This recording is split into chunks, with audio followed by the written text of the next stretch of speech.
दोस्तों नील income tax return आप कैसे फाइल कर सकते हैं इनकम टैक्स के पोर्टल पर असेसमेंट ईयर 24-25 फाइनेंशियल ईयर 23-24 के लिए करंट असेसमेंट ईयर की मैं बात कर रहा हूं। नील इनकम टैक्स रिटर्न खासकर उन लोगों के लिए जो पहली बार अपनी आईटीआर फाइल कर रहे हैं, तो वो जरूर ये वीडियो जरूर देखें और मैक्सिमम शेयर करें वीडियो को सबके साथ, ताकि इसका बेनिफिट जो है सारे लोग उठा सकें।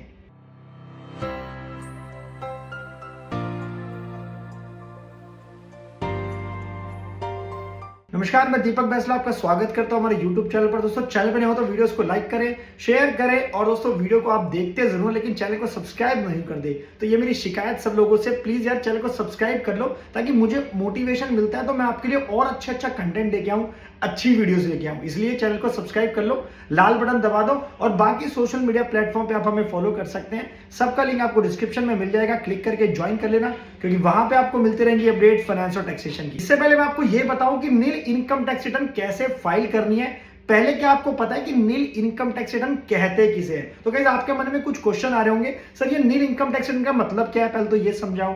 और nil income tax return old regime के हिसाब से किसे कहते हैं, न्यू रिजीम के हिसाब से कहते हैं।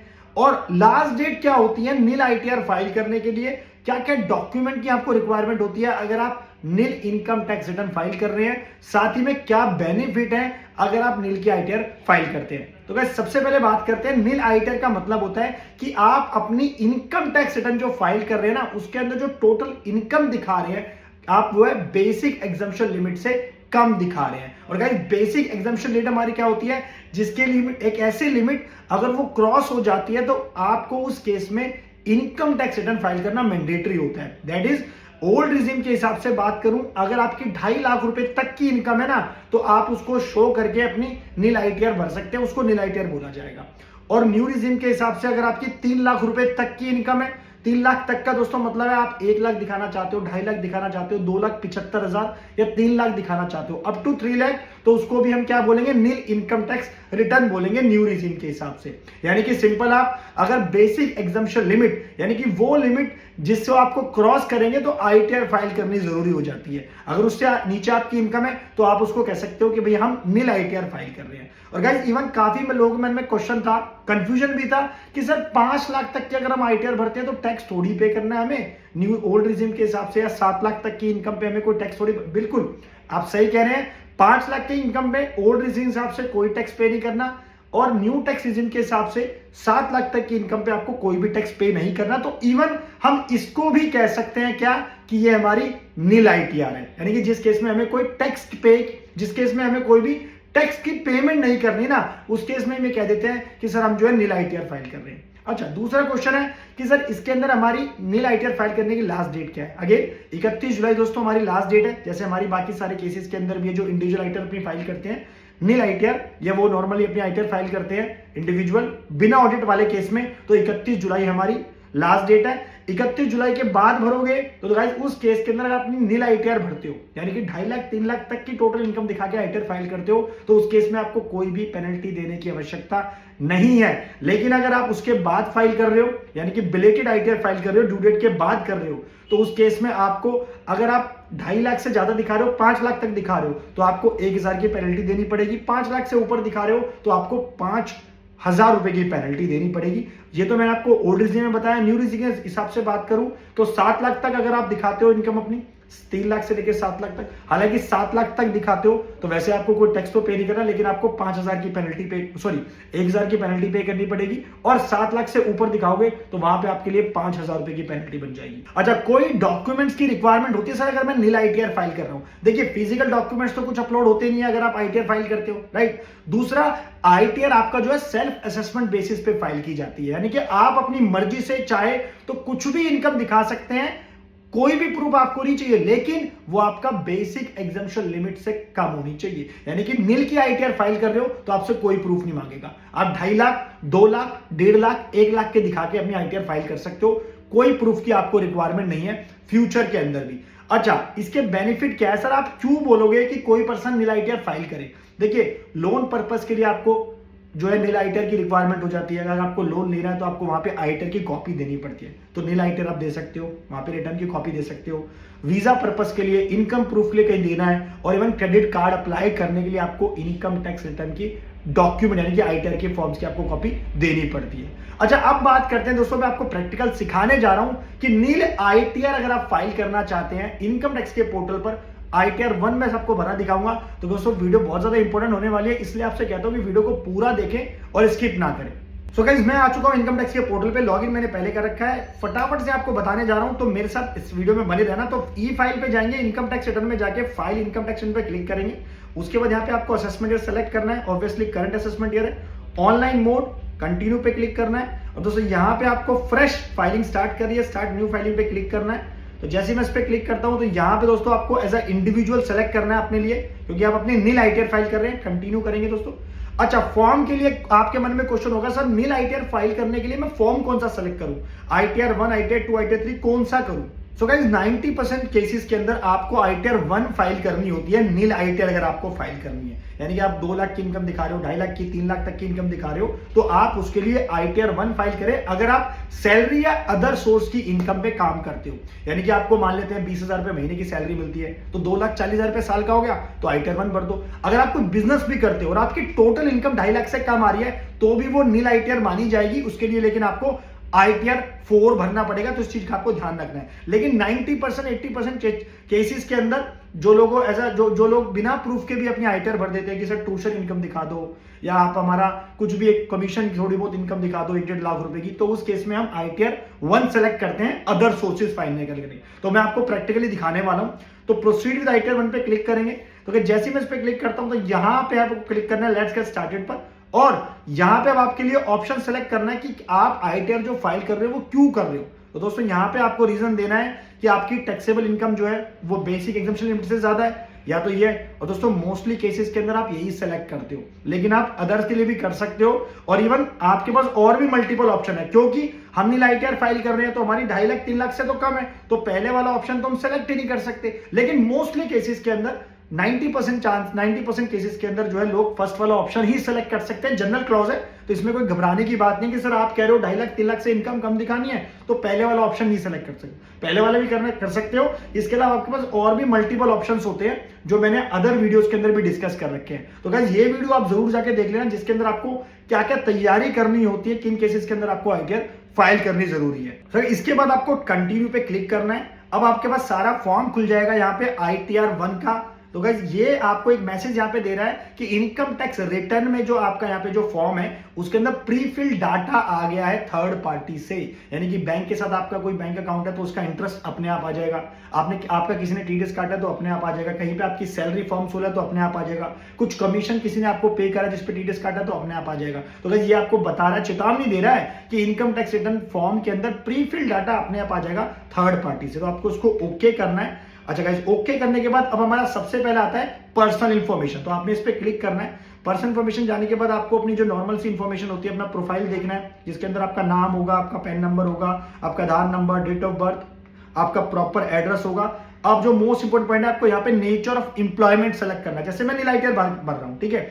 अब उसके अंदर अगर आपकी आईटीआर 1 फाइल कर रहे हो तो आईटीआर 1 के दोस्तों आप क्या भर सकते हो, आपकी सैलरी की इनकम है, आपकी क्या कहते हैं हाउस प्रॉपर्टी से इनकम है, या फिर आपकी अदर सोर्स से इनकम है। तो ये तीनों ही आईटीआर 1 के अंदर आते हैं। तो दोस्तों इस केस के अंदर मैं क्या ले सकता हूं, इस केस में मान लेते हैं कि भी इस पर्सन की मान लेते हैं कि 20,000 रुपए सैलरी है महीने की, तो 20,000 के हिसाब से कितना हो गया सैलरी में 2,40,000 रुपए। तो मैं आपको यहाँ पे लाइव डेमो दे रहा हूं, आपको सिखा रहा हूं कि आप पहली बार आईटीआर फाइल कर रहे हैं या फिर नील आईटीआर फाइल कर रहे हैं। और नील का मतलब दोस्तों मैंने बता दिया कि बेसिक एग्जम्पशन लिमिट से कम रख रहे हो, या फिर 5 लाख 7 लाख से भी नीचे भरते हो तो उसको भी नील ही कह देते हैं, जो मैंने स्टार्टिंग में बताया था। तो यहाँ पे मैं इसको प्राइवेट इंप्लॉय दिखा के अदर सेलेक्ट करके उसके बाद दोस्तों ये आपका ऑप्शन ऐसे ही रहेगा, क्योंकि आप जो है 139(1) के अंदर ड्यू डेट से पहले भर रहे हो, आप 31 जुलाई से पहले भर रहे हो। अच्छा, उसके बाद जो आपका मोस्ट इंपोर्टेंट पॉइंट है, जो सबसे ज्यादा क्वेश्चन लोग पूछ रहे हैं कि सर न्यू रिज्यूम के अंदर मैं फाइल करना चाहता हूं या मैं ओल्ड रिज्यूम में फाइल करना चाहता हूं। देखिए, अगर आप ओल्ड रिज्यूम में करते हो तो आपको यहाँ पे ऑप्शन यस सेलेक्ट करना पड़ेगा। जैसे मैंने इसको यस सेलेक्ट कर दिया है, ठीक है। अब यस करने के बाद दोस्तों यहाँ पे अपना कंपैरिजन भी कर सकते हैं इनकम टैक्स कैलकुलेटर का। तो मैंने यहाँ पे क्या कर दिया, मैं ओल्ड रिज्यूम में आपको भर के दिखा रहा हूँ, तो मैंने यहाँ पे यस सेलेक्ट कर दिया। बैंक के अकाउंट की बात करूं तो ऑब्वियसली दोस्तों आपका बैंक अकाउंट यहाँ पे एडिट होना चाहिए, जैसे इस केस में एडिट भी है, वैलिडेटेड भी है। अच्छा, तो ये आपको ध्यान रखना है कि बैंक अकाउंट अगर आपने ऐड नहीं करा तो यहाँ पे जाके बैंक अकाउंट भी ऐड कर सकते हैं। कंफर्म करना है। गाइस कंफर्म करने के बाद हमारा पर्सनल इंफॉर्मेशन वाला जो टैब है पूरा हो गया है। अब आते हैं इनकम की बात, क्योंकि इनकम के बेसिस पे क्राइटेरिया देखना है कि सर मैं इनकम कितनी दिखा रहा हूं, ठीक है। अब आपसे कुछ जनरल क्वेश्चन पूछे जाएंगे सैलरी के एग्जम्पशन को लेकर, तो आप इन सबको इग्नोर कर सकते हो। स्किप द क्वेश्चंस पे आप क्लिक करेंगे, यस कर देंगे। जैसे मैंने अब इस केस के अंदर सबसे पहले बोला कि आपको इस पर्सन की मान लेते हैं सैलरी की इनकम है, ठीक है जी। तो मैंने आपको यहाँ पे भरना दिखा रहा हूँ, क्या एडिट करेंगे तो मैंने बोल दिया कि ग्रॉस सैलरी इसकी कितनी है। मैंने कहा इसकी ग्रॉस सैलरी अभी कितनी 2.5 लाख रुपए दिखा देते हैं साल की, तो मैंने इसको 2.5 लाख रुपए दिखा दिया, राइट। तो 2.5 लाख रुपए दिखा के मैंने इसको, इसके अलावा इस पर्सन को कुछ भी इसको कोई फॉर्म 16 वगैरह मिलानी है, क्योंकि इसका कोई टीडीएस नहीं कटा है। इस केस के अंदर दोस्तों जो मैं आपको आईटर 1 बनना सिखा रहा हूँ, इस केस में कोई टीडीएस का भी कोई रिक्वायरमेंट नहीं है, टीडीएस किसी का कुछ कटा नहीं है। तो आप सिंपली जैसे मैंने बता दिया जितनी आप इनकम दिखाना चाहते हो सैलरी में मैंने डाल दी 2.5 लाख रुपए, ध्यान रहे 2.5 लाख मैंने यहाँ पे डाल दिया। अच्छा, इसके अलावा गाइस अब यहाँ पे मैं क्या करूंगा, इसको सेव कर दूंगा। तो मेरी जैसे मैं सेव करूंगा तो मेरी टोटल जो इनकम है ना यहाँ पे सैलरी के अंदर वो 2 लाख हो जाएगी। क्यों? क्योंकि 50,000 की जो स्टैंडर्ड डिडक्शन सभी को मिलती है इनकम टैक्स लॉ के हिसाब से, सेक्शन 16(2)(a) के अंदर। तो गाइस ये 50,000 डिडक्शन मिलेगी, तो इस टोटल पर्सन की जो इनकम होगी वो 2 लाख रुपए होगी, ठीक है। इसके अलावा अगर इसकी हाउस प्रॉपर्टी की कोई इनकम है, यानी कि इसका कोई घर है, कोई रेजिडेंशियल प्रॉपर्टी उसने किराए पे दे रखी है, तो मैं इसमें मान लेता हूं इसने कोई लेट आउट कर रखी है प्रॉपर्टी, इसने किसको किराए पे दे रखी है और किराया इसको मिलता है, मान लेते हैं दोस्तों कितना मिलता है इसको 1 लाख रुपए मिलता है। तो दोस्तों मैंने यहाँ पे कितना करा, सॉरी 1 लाख के हिसाब से ज्यादा हो जाएगा, 2 लाख हमें 2.5 लाख से कम दिखानी है। तो उसको कितना किराया मिलता है, उसको 70,000 रुपए किराया मिलता है। तो यहाँ पे उसको मैंने 70,000 रुपए टोटल दिखा दिया। उसके बाद दोस्तों 70,000 रुपए दिखा दिया, तो आप देख सकते हैं 70 में से 30% की डिडक्शन मिल जाती है। अगर आपकी कोई प्रॉपर्टी आपने किराए पे दे रखी है तो उसका जो रेंट आपको मिलता है टोटल, उसका 30% आपको स्टैंडर्ड डिडक्शन मिल जाती है सेक्शन 24(b) के हिसाब से। तो आपको ये ध्यान रखना है। तो गाइस 21,000 की डिडक्शन मिलेगी, तो मेरा 49,000 रुपए यहाँ पे टैक्सेबल हो गया। उसके बाद यहाँ पे क्या करना है, ऐड करना है।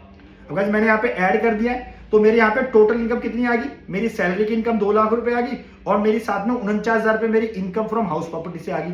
अच्छा, दूसरा सर मेरा कोई बैंक इंटरेस्ट है, तो दोस्तों हालांकि मैं आपको बता दूं कि अगर आपको कोई बैंक के इंटरेस्ट है तो यहाँ पे ऑटोमेटिक ले लेगा, सब कुछ ऑटोमेटिक आ गया। जब स्टार्टिंग में आपको मैसेज दिखाया था ना कि सर यहाँ पे ये जो डाटा है इनकम टैक्स रिटर्न के अंदर फॉर्म के अंदर वो ऑटो प्री फिल होके आ रहा है अदर सोर्सेज के।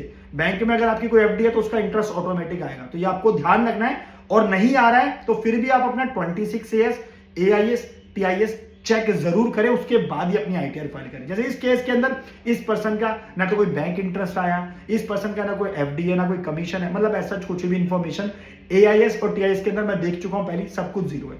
तो आपने दोस्तों क्या करना है, यहाँ पे बैंक इंटरेस्ट डाल देते हैं, मान लेते हैं मैं आपको लाइव डेमो समझा रहा हूं। इसका जो बैंक इंटरेस्ट है वो हमारा कितना है, वो हमारा है जी 167 रुपए का, ठीक है। इसके अलावा इसकी कोई और इनकम नहीं है, तो मैंने इसको कर दिया कंटिन्यू। तो जैसे इसको मैंने कंटिन्यू कर दिया, तो अब इस पर्सन की टोटल इनकम मेरे पास निकल के आ गई है। देख लियो, आप टोटल इनकम देख सकते हो मेरी 2,49,167, यानी कि मैं 2.5 लाख तक ओल्ड रिजिम में यहाँ पे भर के आपको दिखा रहा हूं।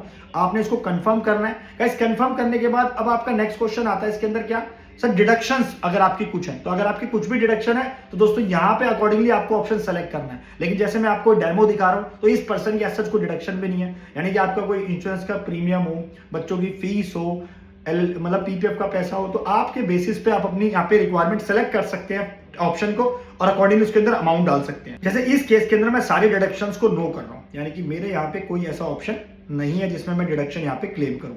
अब आपके डिपेंड करेगा कि आपके लिए अगर रिक्वायरमेंट है तो आप वहां पे ऑप्शन डाल सकते हैं। बिकॉज मैंने यहाँ पे नो कर दिया, ये मैंने नो कर दिया, 80E मैंने नो कर दिया। 80TT दोस्तों हमारा होता है कि अगर आपको सेविंग बैंक अकाउंट से इंटरेस्ट मिला है ना, तो उसके लिए शेड्यूल होता है, यहाँ पे आप उसको यस करेंगे, उसके लिए आपको शेड्यूल बनना पड़ेगा। क्योंकि कोई भी इंडिविजुअल जिसको 10,000 रुपए तक का सेविंग बैंक अकाउंट से इंटरेस्ट मिल रहा है वो उसका डिडक्शन क्लेम कर लेगा, यानी कि उसका माफ हो जाता है सेक्शन 80TTA के अंदर। तो इस पर्सन को कितना मिला है, 167 रुपए का मैंने सेविंग बैंक अकाउंट का इंटरेस्ट डाला अभी। तो गाइस ये मैंने नो कर दिया, यही मैंने नो कर दिया। उसके बाद दोस्तों यहाँ मैंने नो करके इसको मैंने कंटिन्यू कर दिया।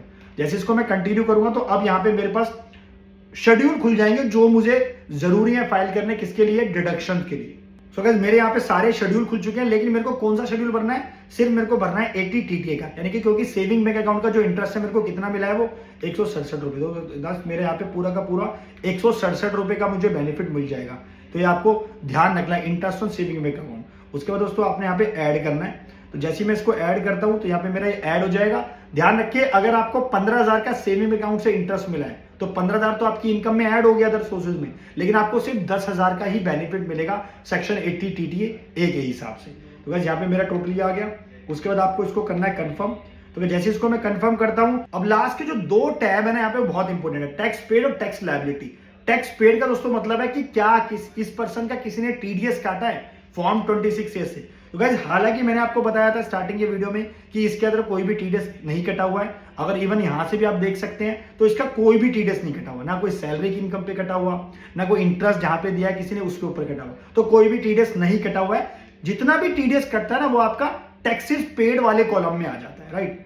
और इस केस में या फिर कुछ एडवांस टैक्स आप पे करते हो, कुछ सेल्फ असेसमेंट अपनी तरफ से कुछ टैक्स जमा कराते हो, तो वो भी यहाँ पे आ जाता है। तो इस केस में कुछ भी नहीं है, आपने इसको कंफर्म कर देना है। तो जैसे ही मैं कंफर्म करूंगा लास्ट हमारे पास आ जाएगा टोटल टैक्स की लायबिलिटी निकाल दो कि मेरा टोटल जो टैक्स बना कितना बना। अब आप बता सकते हो 2.5 लाख रुपए की इनकम में कितना टैक्स बना होगा, कमेंट करके जरूर बताना कितना बना होगा, वो तो मैं बता ही रहा हूँ ऑब्वियसली।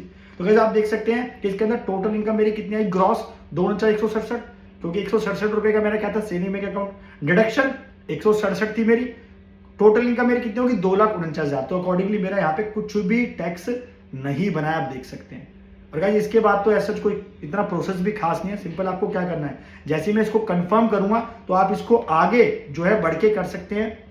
लेकिन इसके लिए मैं आपको एक बात और बता दूं जो आपको ध्यान रखनी है। जैसे मैंने इस केस के अंदर तो सैलरी की इनकम दिखा दी, राइट। अगर आप किसी और पर्सन की फाइल कर रहे हैं विदाउट एनी प्रूफ कि उसका 2.5 लाख तक दिखाना है, 3 लाख तक दिखाना है, कोई प्रूफ की जरूरत नहीं है, तो आप अगर फाइल कर रहे हैं, जैसे मोस्टली केसेस में क्या होता है जो फीमेल्स की हम फाइल करते हैं उसके लिए हम क्या दिखाते हैं, ट्यूशन इनकम दिखा देते हैं, तो हम अदर सोर्सेज के अंदर डाल देते हैं। या कुछ अगर कमीशन इनकम है तो आप यहाँ पे ऐड अदर में जाके ना कुछ अगर आपकी और इनकम दिखाना चाहते हैं तो ऐड अदर में जाके आप कुछ कमीशन इनकम दिखा सकते हैं या कुछ ट्यूशन इनकम दिखा सकते हैं, कुछ और अदर सोर्स में जो आपकी इनकम आती है वो आप यहाँ पे शो कर सकते हैं सैलरी के अलावा। तो बस ये आपके ऊपर डिपेंड करता है कि आप कौन से केस में आते हो, यानी कि आपकी टोटल आप जो इनकम है वो कौन से सोर्स से बेसिकली आपकी इनकम है, सैलरी है, हाउस प्रॉपर्टी या फिर अदर सोर्स है, तीनों ही आपके कवर हो जाएंगे ITR 1 के केस के अंदर। और उसके बाद आपको क्या करना है, यहाँ पे प्रोसीड पे क्लिक करना है। तो जैसे मैं प्रोसीड पे करूंगा तो यहाँ पे आपको दिखा देगा पूरा फॉर्म जिसमें आपको कह रहा है कि आपको कुछ भी यहाँ पे पेमेंट करने की जरूरत नहीं है,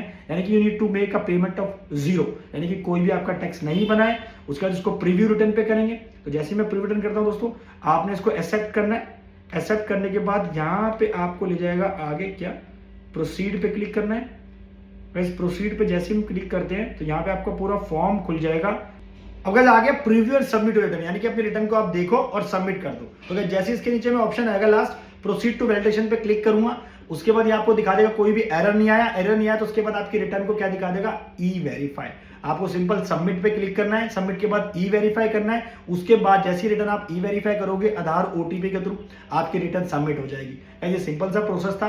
आई होप मैंने वीडियो के अंदर कोशिश करी आपको, अगर आपको नील ITR भरने जा रहे हो, आप 2.5 लाख 3 लाख तक के दिखा रहे हो या फिर 5 लाख 7 लाख से नीचे भी दिखा रहे हो, तो कैसे आपको फाइल करनी है, वीडियो सबके साथ शेयर करना। और गाइस हमारे चैनल पे आने वाली वीडियोस होने वाली है क्या, ITR 1 फॉर्म 16 के साथ कैसे भरना है, ITR 2 कैसे भरनी है, ITR 3 कैसे भरनी है और ITR 4 बिजनेस वालों के लिए कैसे फाइल करनी है। तो ये सीरीज हमारी दोस्तों आने वाले, तो चैनल को सब्सक्राइब जरूर कर लो, लाल बटन को दबा दो ताकि ऐसी वीडियो आपको टाइम टाइम पे मिलती रहे। तो मिलते हैं नेक्स्ट वीडियो के अंदर, थैंक यू।